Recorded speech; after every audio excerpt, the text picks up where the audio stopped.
ከዘለቄታው አንፃር ምንም እንኳን በአሰብ the port of Asab and Massawa, how do you think የቀይ ባህር አክሰስ ሰላማዊ በሆነ መንገድ ቀኑ አይደረሰ ዶሮ ጾም ማያድናት ከዘለቄታው አንፃር ምንም እንኳን በአሰብ መጠቀም እኛን ምናልባትም የኤርትራን ያህል የሚጠቅመን ነገር ቢሆንም አሁን ካለንበት ተጨባጭ ሁኔታ አንፃር በአሰብ ወደ መጠቀም ከኛ ይልቅ ይበልጥ ኤርትራን መንግስት ይጠቅማል የሚል ድምዳሜ ላይ ነው የደረሰው።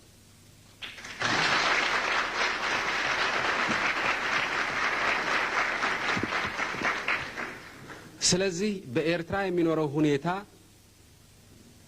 ለዘለቄታው የሚመች እየሆነ እስኪሄድ ድረስ ይህን ጥያቄ በእንጥልጥል ብናቆየው ይሻለናል ነው ያልነው።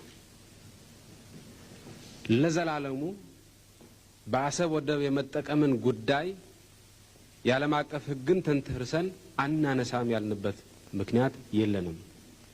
ሰበር መረጃ ከኤርትራ የኤርትራ ሚኒስትሪ ኦፍ ኢንፎርሜሽን የማነ ገብረ መስቀል ከግማሽ ሰዓት በፊት ባወጣው መግለጫ የአቢና የአቢ ተላላኪዎች የአቢ ውሻዎች በይፋ የዓለም አቀፍ ሕግን በመርሳት በመጣስ አሰብንና እዛ አካባቢ የሚገኘው የኤርትራ ባህርን ወስዳለው ብለው እየፎከሩ እንዳለ እንደ የኤርትራ መንግስት ደግሞ ይሄን እንደሚስቅበት እና የድሮ አቋሙ እንዳልተቀየረ ኢሳያስ አፈወርቅ እንዳለው የሰው አንፈልግም የኛን አንሰጥም ናትናይነህብን ናይሰብካ አይንደልን ሚለውን መልእክት ደግሞታል ማለት ነው።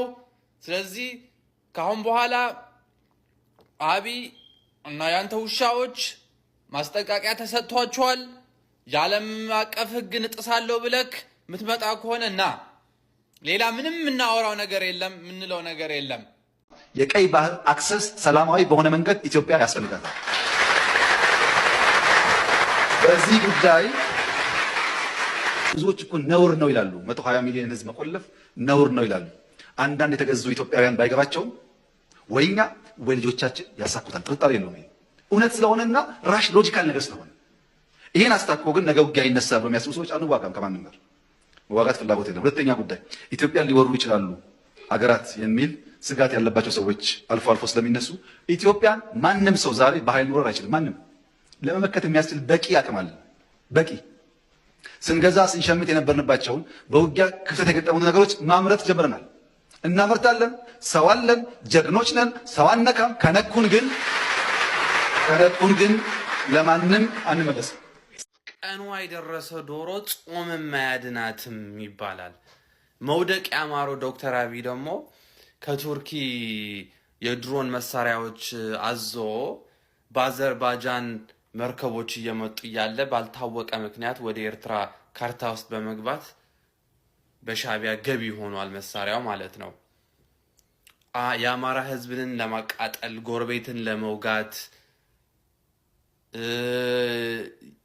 አሰብን ለመውረር ቀን ከማታ ሚጠር ያለው ማፊያ ሆነ መሪ ልክ እንደ ህወሓቶቹ ሞት አምሮታል።